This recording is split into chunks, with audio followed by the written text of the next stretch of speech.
Bismillahirrahmanirrahim. Assalamualaikum warahmatullahi wabarakatuh. Asyhadu an la ilaha illallah wa asyhadu anna Muhammadan abduhu wa rasuluh. Allahumma sholli ala Muhammad wa ala ali Muhammad.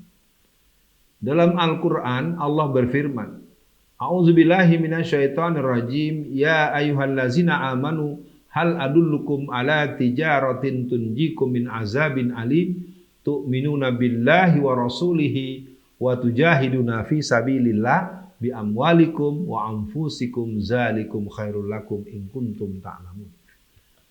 Arti dari ayat itu yang tercantum dalam surat As-Saff surat ke-61 ayat 10. Wahai orang-orang yang beriman, maukah engkau aku tunjukkan pada sebuah perniagaan yang bisa membebaskan kamu daripada azab api neraka? Jalan itu adalah berimanlah engkau kepada Allah dan Rasul-Nya, dan berjihadlah engkau di jalan Allah dengan hartamu maupun dengan dirinya, dan itu membuat engkau menjadi orang-orang yang beruntung. Para pemirsa yang berbahagia, pada pertemuan kali ini kita akan mencoba mengingat-ingat betul negeri ini pernah mengalami berbagai masa dan fase-fase yang cukup serius. Jauh-jauh waktu kita tahu Indonesia berada sebagai negeri yang dalam tekanan dan jajahan negara yang bernama Belanda. Berbagai negara-negara yang pernah masuk menjadi bagian daripada penjajah, pemerkosa, pengambil hak-hak rakyat adalah Inggris, Portugis, Belanda, dan Jepang. Yang sangat mengemuka adalah Belanda dan Jepang. Belanda menjajah mulanya tidak menggunakan atas nama negara tapi berdasarkan kelembagaan dagang yang bernama VOC. VOC sendiri tidak mempunyai daya kerja yang sedemikian rupa, tapi memang dia menggunakan tangan VOC, ya, yang mana VOC tersebut berdiri pada tahun 1598. Nah, kemudian gerakan-gerakan Belanda ini mengalami proses kerja yang sedemikian rupa sehingga pada tahun 1602 terjadilah semacam penegasan bahwa Indonesia dengan daerah dari ujung Sumatera sampai ujung Indonesia Timur adalah dalam kendali Belanda. Tapi kalau bahasa anak-anak kita tapi bohong, karena ternyata beberapa tempat masih berat. Sebutlah misalnya Aceh. Aceh adalah sebuah negeri yang punya militansi dan punya ikatan emosional yang kuat dengan Khilafah Turki Utsmani. Sebutlah misalnya Jogja, sebutlah misalnya Solo, sebutlah misalnya Ternate. Secara umum Belanda sebetulnya tidak nyaman, tidak happy dalam mencoba menjajah negeri kita. Begitu kuatnya cengkeraman penjajah Belanda karena Belanda berhasil mencetak jaringan dan SDM-SDM pengkhianat. Belanda-Belanda hitam, Belanda-Belanda sawo matang, ini merupakan fakta sejarah yang pernah terjadi dan sekarang terulang kembali.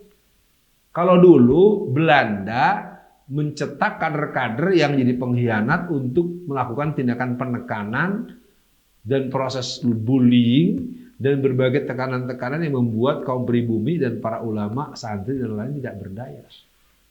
Kalau sekarang Belanda aja tidak ada, tapi penguasa yang pribumi berperilaku seperti penjajah yang menggunakan juga para munafikin, para pengkhianat. Jadi terjadi kolaborasi antara oligarkis dengan anak-anak yang memang berjiwa manusia-manusia berjiwa pengkhianat yang kita tahu siapa orang itu.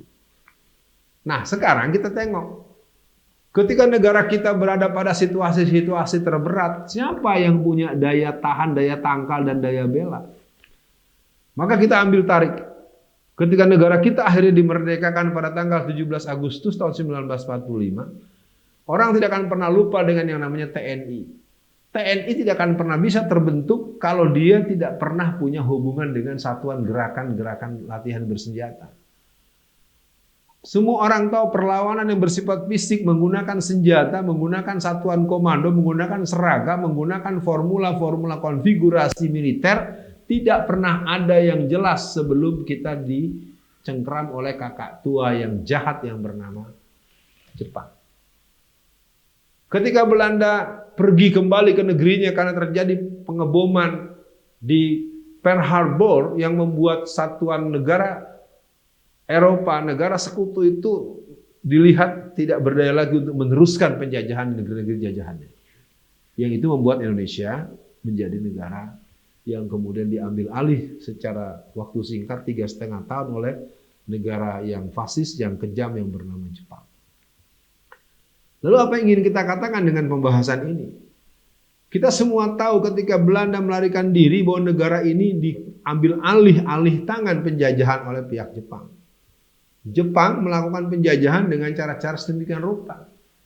Sehingga dia membuat satuan-satuan laskar dari yang namanya Keinen dan Keibo dan Heiho, dari kelompok-kelompok umum nasionalis, dari kelompok Islam itu ada Hizbullah Sabilillah Mujahidin. Hizbullah Sabilillah Mujahidin ini merupakan satuan laskar yang jumlahnya besar-besar. Mereka bergabung menjadi TKR, BKR, TRI, TNI. Nah, ini menjadi pengetahuan buat kita. Jadi artinya ketika ada TNI dengan umat Islam itu bersatu dalam menjaga Indonesia untuk sampai kepada sebuah proses kemerdekaan di tingkat awalnya, pengisian kemerdekaan, maka negara kita tetap ada dalam keadaan solid sebagai negara kesatuan Republik Indonesia. Nah itu pun terjadi pada tahapan-tahapan berikut. Jadi ketika ada gangguan-gangguan dari dalam negeri maupun luar negeri dan umat Islam dengan TNI berada dalam satu koneksitas kebersamaan, maka negara ini tetap akan kokoh. Ya begitu pula yang terjadi dengan pemberontakan PKI.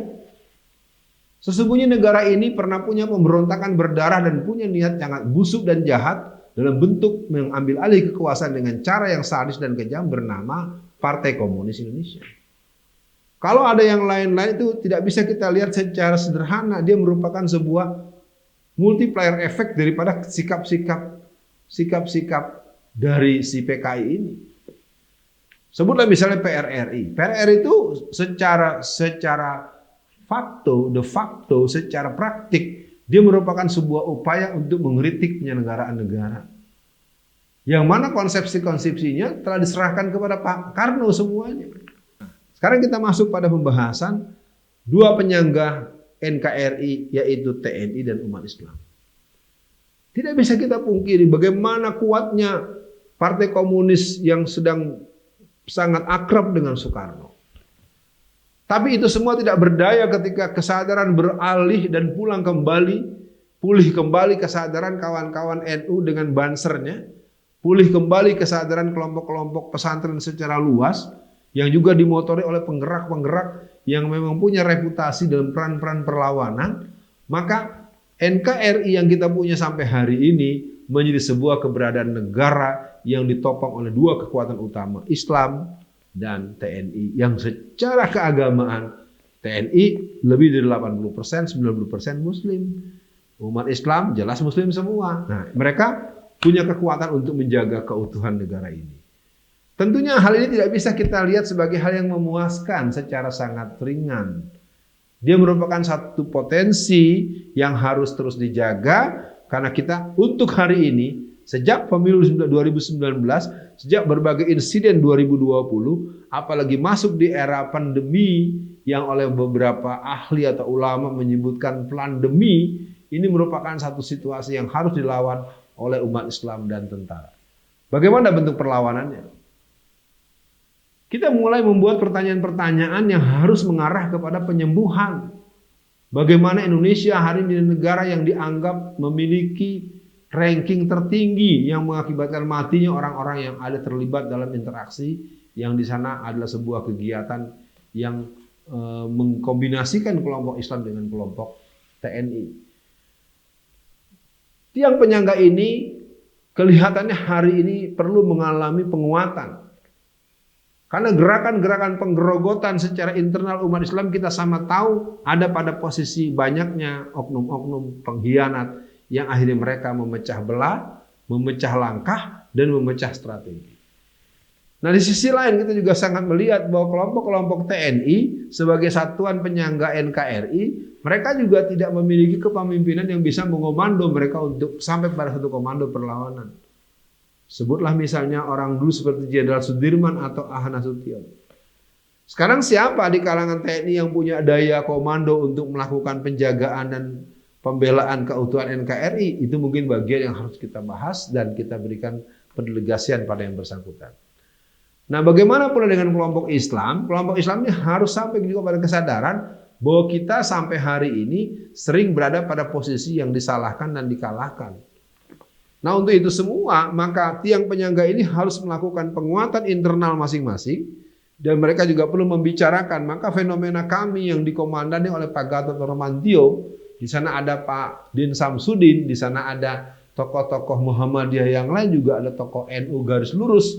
Maka mereka harus terus menata bagaimana proses tanzimiyat perlawanan ini bisa hidup secara penampakan atau secara kebatinan. Maka keberadaan umat Islam, satuan-satuan gerakan Islam, demonstran Islam, dan orang yang beragama Islam, ketika mereka dihubungkan dengan kelompok-kelompok lain, maka mereka akan memperlihatkan bahwa kita ada bersama mereka, bahwa kita bisa membangun negeri ini dengan Islam, dan kerjasama antara TNI dan umat Islam merupakan sebuah solusi alternatif untuk kita menjaga negara kita atas tangan-tangan jahat yang sudah direncanakan oleh orang-orang sebelum kita. Nah, inilah yang bisa disampaikan. Semoga disadari negeri ini akan tetap ada, NKRI tetap ada selama umat Islam dan TNI sadar bahwa imperialisme, kolonialisme, asing, antek, pengkhianat itu sudah tertolak dengan di kalimat pembuka daripada Undang-Undang Dasar 1945. Sehingga kita akhirnya sampai kepada sebuah kesadaran kolektif bahwasanya yang berhubungan dengan Indonesia ini penyangganya ada dua, umat Islam Indonesia atau Tentara Nasional Indonesia, dulu dikenal dengan ABRI. Semoga jadi perhatian dan kita akan menghadapi segala situasi dengan kebersamaan, dengan pastinya memohon pertolongan Allah dan tidak pernah lepas daripada permohonan pertolongan tersebut. Sekian, Assalamualaikum warahmatullahi wabarakatuh.